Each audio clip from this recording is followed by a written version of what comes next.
Welcome dear rockers and के drama series fan. आइए देखते हैं गुड जॉब सीरीज का पार्ट 4। अगर इस सीरीज के पिछले पार्ट्स आपने चैनल पर नहीं देखे तो प्लीज उनको देखकर फिर इस वीडियो को देखें, तभी कहानी को फॉलो कर पाएंगे। लिंक्स नीचे डिस्क्रिप्शन में। पिछले पार्ट के एंड में हमने देखा कि सेरा ने अपनी आंखों पे बहुत ज्यादा जोर दिया था ताकि वो गाड़ी को देख पाए। इस वजह से उसके सर में बहुत दर्द हुआ और वो बेहोश हो गई, पर डॉन ने ऐन वक्त पर उसे गाड़ी के नीचे आने से बचा भी लिया था। पार्ट 4 की शुरुआत में डॉन उसको हॉस्पिटल लेकर जाता है। वहाँ किम आती है और पूछती है क्या हो गया इसको। फ्रेड कहता है कि विनी को बचाने की कोशिश में वो बेहोश हो गई। एक गैंग उसे किडनैप करके लेकर चला गया है। अब किम भड़क जाती है कि वो जो भी है मैं उसको जिंदा नहीं छोड़ूंगी। इतने में सेरा को होश आ जाता है और वो तुरंत अपनी बहन को बचाने के लिए निकलना चाहती है, तो डॉन उसको शांत करके कहता है कि चुप हो जाओ, फिलहाल लेट जाओ। वहाँ वो गैंग लीडर जिसने विनी और शियोमी को किडनैप किया था, वो उन्हें एक कंटेनर में बंद कर लेता है और कहता है कि जब तक मुझे मेरे पैसे वापस नहीं मिल जाते तुम दोनों यहीं पर रहोगी। दूसरी ओर डॉन और फ्रेड अपनी तरफ से दोस्तों उस नशीले पदार्थ के बारे में रिसर्च करते हैं और पता लगाते हैं कि ये किन जगहों पर बेचे जाते हैं। तो काफी ढूंढने के बाद उन्हें इन्फॉर्मेशन मिलती है कि एक लोकल माफिया इस नशीले पदार्थ को बेच रहा है, और वो भी उन जगहों पर जहाँ स्कूल और कॉलेज स्टूडेंट्स ज्यादा होते हैं। इतना ही नहीं,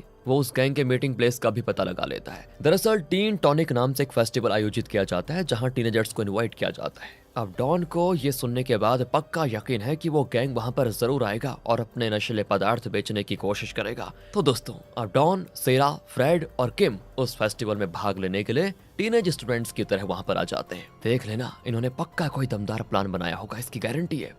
वहां पर पार्टी चल रही होती है तो किम डांस करने लगती है। सेरा उसको डांटती है, ये क्या कर रही हो तुम, हम यहाँ पर डांस करने थोड़ी आए। पर वो कहती है कि माहौल में समा जाओ मेरी जान, वरना लोग हम पर शक करेंगे। दूसरी ओर डॉन वहाँ एक लड़के के साथ जुआ खेलने लग जाता है और जानबूझकर हारता है। तो हारते हारते वो उस लड़के से पूछता है कि यार माल मिलेगा कहीं यहाँ पर, मुझे तो माल के बिना यार खेलने का मूड ही नहीं है। दूसरी ओर फ्रेड और किम नशीले पदार्थ बेचने वालों की एक्टिंग कर रहे होते हैं और कुछ टैबलेट्स बेचने लग जाते हैं जो कि नशीला पदार्थ नहीं कुछ और ही होता है। इनका प्लान यह है कि इन्हें टैबलेट्स बेचते देखकर असली गैंग इनसे जरूर लड़ेगा और तब वो उनको पकड़ लेंगे। तो वो डॉन के पास जाकर भी टैबलेट्स बेचने लग जाते हैं। तो पीछे से एक आवाज आती है, हमारे अड्डे पे तुम कौन होते हो माल बेचने वाले हैं। और दोस्तों ये वही गैंग है जिसने विनी और शियोमी को किडनैप किया था। इस पर फ्रेड तो अकड़कर पूछता है कि पहले ये बताओ तुम कौन हो। डॉन उस गैंग को साइड में हटाकर फ्रेड से टैबलेट्स खरीदता है, लेकिन उसे गैंग लीडर छीनकर मुंह में डाल देता है और कहता है कि ये नकली माल है, असली तो हमारे पास है, मेरे पास। डॉन कहता है कि मुझे जल्दी माल दो, जल्दी दो। कहकर वो अपना बैग खोलता है जिसमें उसने पैसे रखे होते हैं। इस पर गैंग लीडर उसे एक बॉक्स पकड़ाता है जिसमें नशीले पदार्थ के टैबलेट्स है। डॉन उसको लेने वाला होता है कि वो डॉन का हाथ पकड़ लेता है और कहता है तुमने मुझे उल्लू समझा है क्या, मैं तुम्हें भूला नहीं हूँ। असल में दोस्तों उन लोगों ने सेरा को बंदी बना लिया था और उन्हें डॉन का पता चल चुका था। डॉन चिढ़ाता है कि हाँ तुम भूलोगे भी कैसे, मार मार कर मैंने तुम्हारी नानी जो याद दिला दी थी तुमको। कहकर वो एक गन निकालता है। तब दूसरे स्टूडेंट्स भी लेजर गन निकाल कर उस पर तान देते हैं। गैंग लीडर कहता है कि रबर बुलेट्स वाले गन से मैं नहीं डरने वाला, लेकिन जब वो शूट करने लगते हैं तो एक बुलेट इतना स्ट्रांग होता है कि गैंग लीडर अपने गैंग के साथ वहां से पूरी तरह भागने की कोशिश करता है, लेकिन फिर एक बड़ा सा नेट डालकर उन्हें वहीं पर पकड़ लिया जाता है। और तब डॉन उसके सामने आकर ये डायलॉग बोलता है कि if you are bad I am your dad. ये कहकर वो अपने साथियों के साथ वहां से बाहर निकल जाता है। अब जाते जाते डॉन ने पुलिस इंस्पेक्टर को कॉल भी कर दिया था, तो वो आ जाता है वहां पर। अब उसे देखकर गैंग लीडर कहता है कि वहां क्या देख रहे हो, जल्दी आकर हमें खोलो। अभी तक क्या है ना दोस्तों, वो नहीं जानता कि ये पुलिस इंस्पेक्टर है।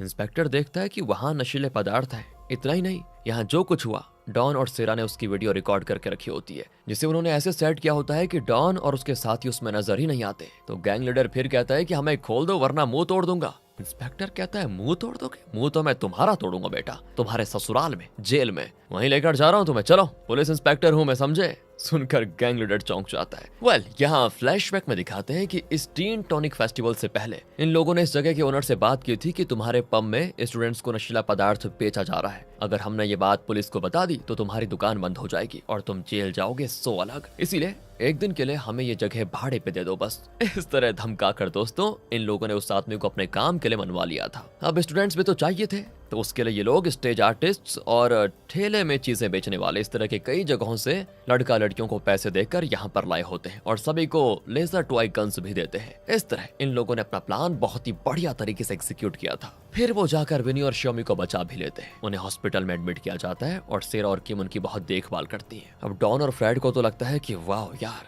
ये सभी तो सगी बहनों से भी ज्यादा एक दूसरे से प्यार कर रही हैं, इतनी अच्छी केयर जो कर रही हैं। फिर बाद में चारों मिलकर थोड़ा एंजॉय करते हैं कि आखिर वो विनी और शोमी को बचाने में सफल हो गए। फ्रेड और किम मजे से ड्रिंक कर रहे होते हैं। यहाँ सेरा दोस्तों डॉन के हाथ में लगी चोट को देखती है। जब डॉन सेरा को कार के नीचे आने से बचा रहा था तब ये चोट लगी थी, तो वो एक बैंडेड निकालकर उसके हाथ में लगा देती है। डॉन कहता है कि तुम अपना सुपर पावर ज्यादा यूज मत क्या करो, तुम्हें दिक्कत होती है इससे। वेल, सारा भी खुश है यहाँ पर कि अच्छा तुम्हें मेरी इतनी फिक्र है क्या, तुम्हें डर है क्या कि ज्यादा कंसंट्रेट करूंगी तो बेहोश हो जाऊंगी, है ना। डॉन कहता है दिन में ये सपने देखना बंद कर लो, मैं तो इसीलिए कह रहा हूँ ताकि तुम मेरे साथ काम करती रहो, अगर तुम बीमार पड़ गई तो काम कौन करेगा। अब सेरा भी कहती है कि ठीक है तुम इतनी रिक्वेस्ट कर रहे हो तो मैं मना थोड़ी कर सकती हूँ, हो गए आइंदा से अपनी सुपर पावर को ज्यादा यूज नहीं करूंगी। फिर दोस्तों सेरा विनी के कमरे में उसके बेड के पास सो जाती है और तब उसे फिर से वही सपना आता है कि डॉन की माँ को कोई जान से मार रहा है। सेरा कंफ्यूज भी हो जाती है कि मुझे बार बार यही सपना क्यों आ रहा है। यहाँ से डॉन और फ्रेड को दिखाते हैं जिन्हें केनेथ पर शक है कि वो कोई ना कोई गलत काम जरूर कर रहा है। इतने में सेरा आ जाती है तो वो उसे अपना प्लान बताते हैं। वो पूछती है कि मुझे किस पर नजर रखनी होगी और वो कहाँ काम करता है।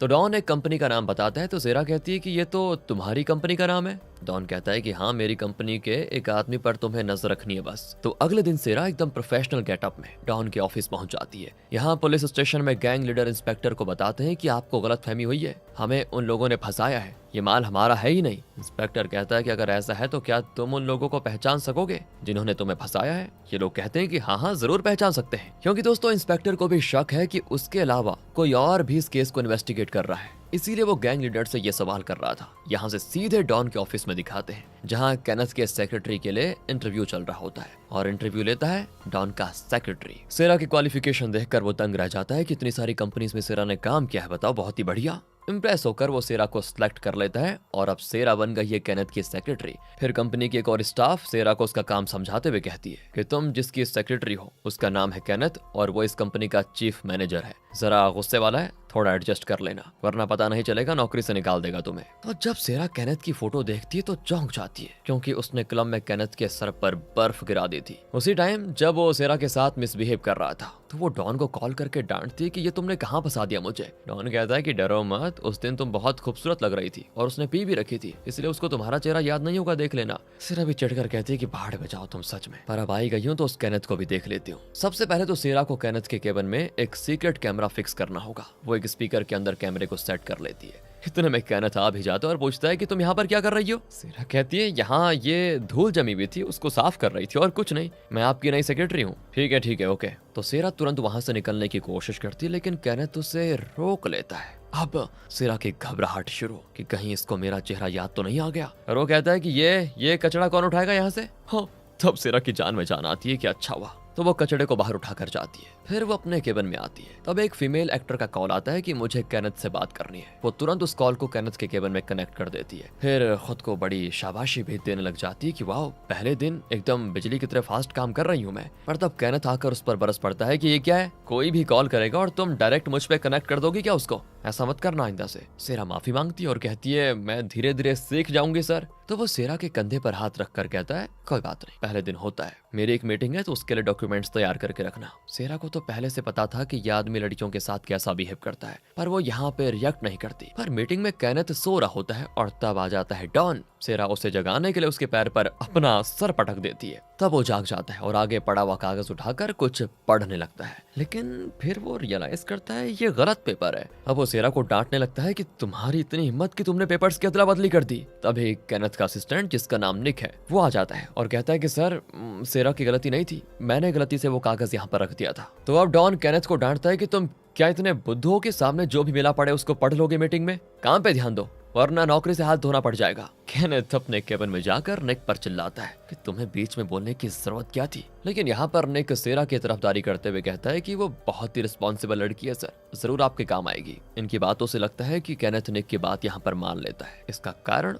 शायद बाद में पता चलेगा दोस्तों कि क्यों। अब निक सेरा से मिलता है तो वो कहती है आपने मुझे बचा लिया उसके लिए थैंक्स, कोई बात नहीं, लेकिन तुम्हें केनेथ के बारे में बहुत कुछ सीखना होगा। अभी कोई भी कॉल उसके केबिन में कनेक्ट मत करना और अपनी तरफ से कोई मीटिंग अरेंज मत करना, और सबसे इम्पोर्टेंट बात वो चाहे कुछ भी कहे तो तुम्हें क्या करना चाहिए? तो सेरा अपने मुंह पे जिप लगा कर दिखाती है कि मुझे अपना मुंह बंद रखना चाहिए। वाह, तुम जरूर बहुत तरक्की करोगी सेरा। अब सेरा की कॉलीग्स उसको एडवाइस देने लग जाती हैं कि केनेथ किसी की नहीं मानता, सिर्फ अपने असिस्टेंट निक की मानता है। तुम्हें भी निक की तरह बनना है, तभी काम चलेगा। अब अगले सीन में निक केनेथ से कहता है कि आपको अपना काम और सीरियसली लेना होगा, वरना बड़ी मुश्किल हो जाएगी बाद में। वो भड़क जाता है कि तुम मेरे असिस्टेंट हो, समझे? मुझे क्या करना है क्या नहीं करना ये मैं डिसाइड करूंगा, तुम नहीं। निक कहता है कि आपके पिता को आपकी बड़ी चिंता है, वैसे मुझे उम्मीद है कि आइंदा आप अपने काम पे फोकस करेंगे। दोस्तों, ये सब कैमरे के जरिए डॉन देख रहा होता है और वो हैरान रह जाता है कि केनेथ निक से इतना क्यों डर रहा है, उसे इतना कुछ बोलने क्यों दे रहा है। कहीं निक केनेथ और मिडा के कनेक्शन के बारे में कुछ जानता तो नहीं? तो डॉन तुरंत फ्रेड को कॉल करके पूछता है कि क्या तुमने केनेथ की गाड़ी में ट्रैकर फिक्स किया है? वो कहता है कि हाँ, वही कर रहा हूँ। इतने में केनेथ का पिता वहां पर आ जाता है, जिसका नाम है रिचर्ड। ये इस कंपनी में एक पार्टनर है दोस्तों। डॉन उसकी बहुत रिस्पेक्ट करता है। असल में डॉन के पेरेंट्स और रिचर्ड बिजनेस पार्टनर्स थे और अपने पेरेंट्स के बाद डॉन को इस कंपनी का सीईओ बनाया गया था। इसीलिए केनेथ डॉन से चिढ़ता है और खुद सीईओ बनना चाहता है। रिचर्ड डॉन के लिए एक रिश्ता लेकर आया है और कहता है कि वो एक बहुत बड़ी कंपनी की ओनर की बेटी है। अगर तुम मुझसे शादी कर लोगे तो हमारा बिजनेस भी बड़ा हो जाएगा। मैं उनके साथ तुम्हारे ब्लाइंड डेट का भी इंतजाम कर दूंगा। उसके जाने के बाद सेक्रेटरी हंसता है तो डॉन कहता है कि क्या हो गया, तुम्हारे दिल में इतने लड्डू क्यों फूट रहे हैं? वो कहता है कुछ नहीं सर, आपको तो वैसे भी लड़कियों से बात करने की आदत है नहीं ना, पता नहीं ब्लाइंड डेट पर क्या होगा आपका। यहाँ किम की बेकरी में एक आदमी आकर उस पर चिल्लाता है कि तुम्हारी बेकरी के बन में एक मेटल का टुकड़ा मिला था जिससे मेरी जीभ पर खरोंच आ गया है, बताओ। मैं अभी तुम्हारी कंप्लेंट कर दूंगा पुलिस से। वो कहती है ऐसा हो ही नहीं सकता, मैं हर बन को अपने हाथों से बनाती हूँ। ये सब देखकर फ्रेड वहां पर आ जाता है और कहता है कि आप अपनी प्रॉब्लम मुझे बताइए सर, मैं एक लॉयर हूँ। तभी वो आदमी झट से कह देता है कि देखा देखा, मुझे अब लॉयर भी मिल गया, अब देखो तुम। पर फ्रेड कहता है कि मैं एक्चुअली इस लड़की का लॉयर हूँ, अब बोलो तुम्हें क्या प्रॉब्लम है। ये सुनकर वो आदमी चौंक जाता है और कहता है कि अरे इसके बन में मेटल मिला था एक, जिसे खाने से मेरी जीभ पे खरोंच आ गया यहाँ पर। तभी डॉन का कॉल भी आता है तो उस कॉल को अटेंड करते हुए फ्रेड इस आदमी को डराने की कोशिश करता है और कहता है कि हाँ यार बोल, वैसे मैं एक इम्पोर्टेंट केस में हूँ। यहाँ पर एक आदमी पता है झूठी अफवाहें फैला रहा है। अब तुम तो जानते ही हो कि इस जुर्म की सजा क्या होती है, कम से कम 15 लाख का जुर्माना और 5 साल की जेल की सजा। एक काम करो, अभी फोन रखो, मैं केस को सॉल्व करके आता हूँ। फ्रेड उसके पास जाकर कहता है कि तो क्या सच में तुम इस लड़की पर केस करना चाहते हो? वो अब पूरी तरह से डर जाता है और कहता है कि नहीं नहीं, मेरी तो सिर्फ जीभ फटी है ना, और तो मुझे कुछ नहीं हुआ, चलता है, जीभ पर प्लास्टर लगा लूंगा, मैं ठीक हो जाएगी, मैं तो चला। असल में दोस्तों किम को इस तरह डराकर वो पैसे लेने के लिए आया था। वो तो अच्छा हुआ ठीक टाइम पर फ्रेड वहां पर आ गया तो बच गया। फिर किम भी फ्रेड को थैंक करती है। यहाँ डॉन को फ्रेड का मैसेज आता है कि मैंने ट्रैकिंग डिवाइस सेट कर दिया है, आगे का काम तुम देख लो क्योंकि मुझे एक जरूरी काम है। डॉन चौंक जाता है कि इससे ज्यादा इंपॉर्टेंट काम और क्या हो सकता है इसको। अगले सीन में केनेथ एक बड़े बार में जाकर ड्रिंक करता है। डॉन भी उसका पीछा करते करते वहां चला जाता है। दूसरी ओर डॉन का सेक्रेटरी कंपनी के सारे नए ज्वाइनीज को एक जगह पार्टी दे रहा होता है। वहां वो उन्हें कंपनी के बारे में बहुत कुछ समझाता है और कंपनी के कल्चर के बारे में भी बताता है। तो एक आदमी अपनी कलीग से पूछता है कि तुम्हारा रोल मॉडल कौन है? अब सेक्रेटरी सोचने लग जाता है कि ये तो जरूर मेरा ही नाम लेगी, पर वो कहती है मुझे तो निक से बहुत इंस्पिरेशन मिलती है, वही मेरा रोल मॉडल है। ये सेक्रेटरी तो मन ही मन गुस्सा हो लेता है कि पार्टी दूंगा मैं और वाह वाह होगी उसकी। अब दूसरी ओर केनेथ एक मॉडल से मिलता है जो पहले सेरा को दोस्तों उस क्लब में लाई थी। वो पूछता है कि उस दिन तुम्हारे साथ जो मॉडल आई थी, तुम दोनों ने मिलकर एक फोटो क्लिक की थी ना, मुझे वो फोटो देखनी है जरा। अब दोस्तों एक सीक्रेट माइक के जरिए डॉन उसकी बातें सुन रहा होता है। वो घबरा जाता है कि कहीं उसे पता ना चल जाए कि सेरा कौन है, क्योंकि केनेथ को अभी भी सेरा का चेहरा पहचान में नहीं आया था। लेकिन क्या है ना, उस दिन सेरा ने जो नेकलेस पहना हुआ था उसे वो जूम करके जरा देखता है। यहाँ डॉन को लगता है कि मैं खुद जिस नेकलेस को ढूंढ रहा हूँ शायद उसके बारे में केनेथ जरूर जानता है कुछ न कुछ। यहाँ सेक्रेटरी की तरफ आ जाइए। पार्टी के बाद वो अपनी टीम को लेकर उसी बार में जाता है जहाँ डॉन केनेथ का पीछा करते करते हुए आ गया था। शायद उसे डॉन ने ये इंस्ट्रक्शन दिया था। अब इससे पहले कि केनेथ बाहर निकलता, डॉन वहां से जाने की सोचता है, लेकिन एक लड़की उसको रोक लेती है। डॉन पूछता है क्या तुम मुझे जानती हो? तो वो एक कंपनी का नाम बताती है। तो डॉन समझ जाता है कि ये उस कंपनी की ओनर की बेटी है जिसके साथ रिचर्ड मेरा रिश्ता जोड़ना चाहता था। तो डॉन कहता है कि ठीक है, हम तबीयत से किसी और दिन बात करेंगे, अभी मैं बहुत जरूरी काम पर हूँ। पर वो लड़की डॉन से बात करती जाती है। किसी तरह उसकी बात रोक कर डॉन वहां से निकलने में कामयाब हो जाता है कि तभी केनेथ आ जाता है। ओह, तो तुम मेरी जासूसी कर रहे हो क्यों? डॉन कहता है मुझे कोई शौक नहीं है तुम्हारी जासूसी करने का, मेरी एक मीटिंग थी यहाँ पर इसीलिए आया हूँ। और ठीक उसी वक्त पर सेक्रेटरी अपनी टीम को वहां पर लेकर आ जाता है। डॉन ने यहाँ उनके लिए एक टेबल बुक किया होता है। वहाँ केनेथ को देखकर सभी चौंक जाते हैं क्योंकि वो ठहरा एक नंबर का खड़ूस। तो डॉन उन सभी को बैठने के लिए कहता है और केनेथ भी जानबूझकर उनको ज्वाइन कर लेता है। और क्योंकि सारी लड़कियां निक को बहुत पसंद करती हैं तो उसे देखकर सभी खुश भी हो जाती हैं। तभी डॉन चुपचाप सेरा को मैसेज करता है कि तुम यहाँ से निकल जाओ वरना प्रॉब्लम हो जाएगी। सेरा भी सबसे ये कहकर निकल जाती है, मुझे बहुत जरूरी काम आ गया है, जाना होगा। और केनेथ कहता है तुम मेरी सेक्रेटरी होकर मेरे साथ ड्रिंक नहीं करोगी क्या, एक ड्रिंक करके जाओ। कहकर वो सबके ग्लास में ड्रिंक सर्व करता है। डॉन समझ जाता है कि ओहो आज शराब के नशे में सभी हिस्सा चुग लेंगे और डूब जाएगी सभी की नैया। सभी बहुत पीने लग जाते हैं और नशे में एक लड़की केनेथ से कहती है आप इतने खड़ूस क्यों हो सर, अपने स्टाफ से जरा स्माइल करके बात करेंगे तो क्या आपका सड़ा मुंह फट जाएगा। और सेक्रेटरी भी नशे में अपने हिस्से का रोता है कि ये केनेथ है ही ऐसा, एकदम अकड़ कर घूमता है लेकिन मीटिंग में सोता है पागल कहीं का। दूसरी ओर डॉन हंस रहा होता है कि कल ऑफिस में कोई बहुत बड़ा कांड होने वाला है, सच में ये तो पक्का है। क्योंकि केनेथ इनकी बातें सुन नहीं पाता और ग्लास पे ग्लास पिए जाता है, उसकी हालत खराब। वो सेरा को भी शराब पिलाते जाता है और सेरा पीती जाती है। ओह जैसे तैसे पार्टी खत्म हो जाती है दोस्तों इनकी और सभी अपने अपने रास्ते चले जाते हैं। अब डॉन ने ज्यादा नहीं पी होती और वो सेक्रेटरी को एक टैक्सी में भेज देता है। केनेथ भी नशे में लड़खड़ा रहा होता है, निक उसको संभालता है। उसके जाने के बाद डॉन भी अपनी कार में वहां से निकल रहा होता है कि सेरा को देखता है जो वहीं खड़ी लड़खड़ा रही है। तभी निक आ जाता है और कहता है कि तुम उस बेकरी के पास रहती हो ना, मैं तुम्हें ड्रॉप कर देता हूँ। डॉन भी सोच में पड़ जाता है कि ये सेरा से क्यों बात कर रहा है, लेकिन सेरा कह देती है कि आप जाइए सर, मैं पैदल चले जाऊंगी। निक भी लेकिन एकदम जेंटलमैन की तरह वहां से चला जाता है, कुछ करता नहीं जबरदस्ती। सेरा अपने रास्ते चलने लग जाती है तो डॉन उसके पीछे जाता है। लगता है दोस्तों सेरा को बहुत नशा हो गया, पर कुछ दूर जाने के बाद डॉन सोचता है कि ये कहीं भी जाए मुझे इससे क्या, मैं क्यों इसका बॉडीगार्ड बना फिरूं। ये सोचकर वो आगे चला जाता है लेकिन अचानक आईने में देखता है तो पीछे सेरा नजर ही नहीं आती और डॉन की समझ नहीं आता कि अब मैं उसको ढूंढूं, कहाँ ढूंढूं उसे। फिर वो अपने आप से बात करता है कि जो भी हो सब ठीक है, वो मेरी स्टाफ है, उसकी सेफ्टी का ध्यान रखना मेरी ड्यूटी है, चलो। बाकी उसके और मेरे बीच में कुछ नहीं है, कोई प्यार नहीं है, कुछ नहीं। इस तरह अपना मन बनाकर वो पीछे जाता है तो देखता है सेरा पास के बस स्टॉप में बैठी हुई है। अब डॉन उससे कुछ पूछ ही रहा होता है कि वो बस स्टॉप के बेंच पर लेट जाती है। हे भगवान, मैंने तो मुसीबत मोल ली, पता नहीं मैं ये सब क्यों कर रहा हूँ। ये कहकर वो सेरा को उठा लेता है और उसे कार की ओर लेकर जाता है। सेरा तो नशे में उसका बुरा हाल कर देती है, उसके बाल पकड़कर खींचती, ना जाने क्या क्या बकवास कर रही होती है। तो डॉन उसे अपनी कार में ले जाकर उसके घर फाइनली छोड़ देता है। घर तक क्या, उसके कमरे में ले जाकर उसे बिस्तर पर लटा देता है। तभी सेरा उठकर डॉन का मुंह हाथों में लिए कहती है मुझे ऐसा क्यों लगता है कि मैंने इस थोबड़े को कहीं देखा है, तुम हो कौन यार। डॉन कौन सी आ जाती है कि ये नशे में इतनी नौटंकी क्यों कर रही है। तो जब सेरा सो जाती है तो डॉन वहां से निकलने वाला होता है कि कोई दरवाजा नॉक करता है और वो कोई और नहीं, पुलिस इंस्पेक्टर है।